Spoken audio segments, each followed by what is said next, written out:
सुदेश कुमार खुर्चा advocate और मैं Bahujan Samaj party Chandigarh प्रदेश का प्रभारी हूँ। आज जो आपने प्रेस कॉन्फ्रेंस की किस मुद्दे के लिए क्या ऐसा विशेष रहा?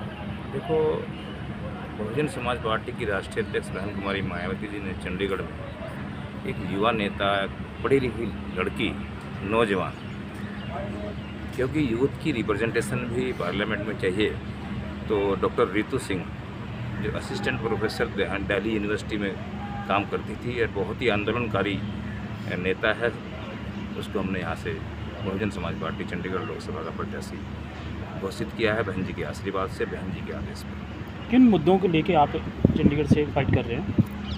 देखिए, जो आज का मुद्दा देश के अंदर संविधान का जो प्रिम्बल है, इस देश में संविधान का जो प्रिम्बल है वही बहुजन समाज पार्टी का मैनिफेस्टो है। हम समता, स्वतंत्रता, बंधुत्व और न्याय की लड़ाई लड़ते हैं। बाबा साहब डॉक्टर भीमराव अंबेडकर जी ने भारत का संविधान इसलिए लिखा था कि उसमें इस देश के 90% पिछड़े लोगों को, गरीब लोगों को कोई अधिकार उससे पहले नहीं थे। उसमें उनके अधिकार सुरक्षित किए गए थे। लेकिन अब जो सरकारें हैं, उन सरकारों ने भारतीय संविधान से छेड़छाड़ शुरू की। फॉर एग्जाम्पल, अगर आप देखें कि भारत का संविधान धर्मनिरपेक्ष संविधान है, लेकिन आज की राजनीतिक पार्टियां धर्म के नाम पर राजनीति करती हैं।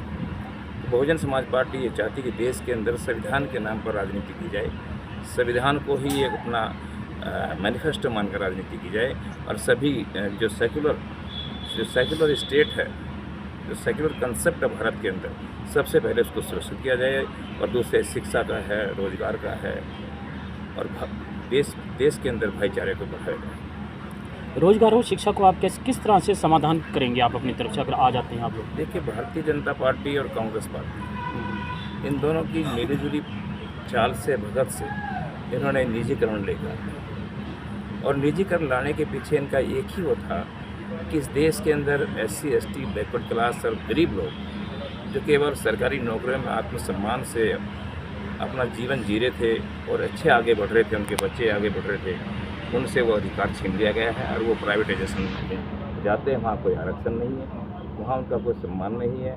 12,000, 10,000, 8,000, 6,000 उनको सैलरी मिलती है, और जब चाहे उनको हटा देते हैं, इनसिक्योरिटी फील करते हैं। तो हम ये चाहेंगे इस देश के अंदर अगर प्राइवेटाइजेशन है, निजीकरण है, तो निजीकरण में भी हम आरक्षण की व्यवस्था पर ध्यान दिया जाएगा, और आरक्षण की व्यवस्था उसके अंदर दी जाएगी। आप जनमानस के लिए, आम जनता के लिए क्या मैसेज देंगे आप? देखिए, आम जनता के लिए, हम सबके लिए शिक्षा, समान शिक्षा, यूनिफॉर्मिटी इन एजुकेशन। अब जो वो बच्चा, गरीब का बच्चा सरकारी स्कूल में पढ़ता है, वो सभी स्कूल जो है ना एक जैसे हैं।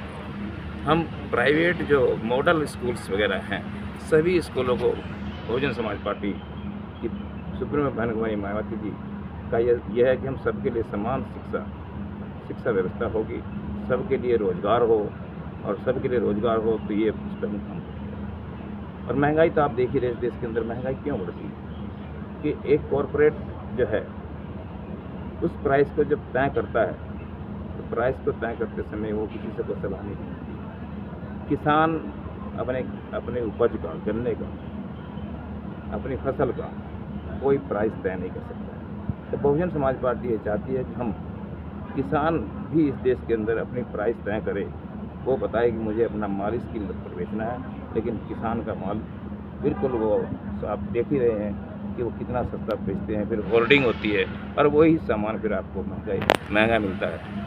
आप चंडीगढ़ और क्या कहते हैं पंजाब के वो हैं मीडिया प्रभारी हैं? मैं चंडीगढ़ का बहुजन समाज पार्टी का। अच्छा, ठीक है।